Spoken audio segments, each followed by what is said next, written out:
গকুল বৃন্দাবন কৃষ্ণ গোসাই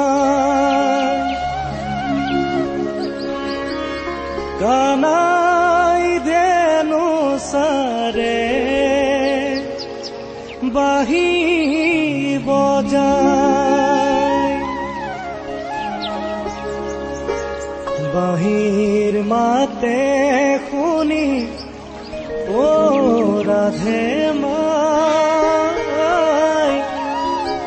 যমুনাৰ বালিতে কলচি পেলা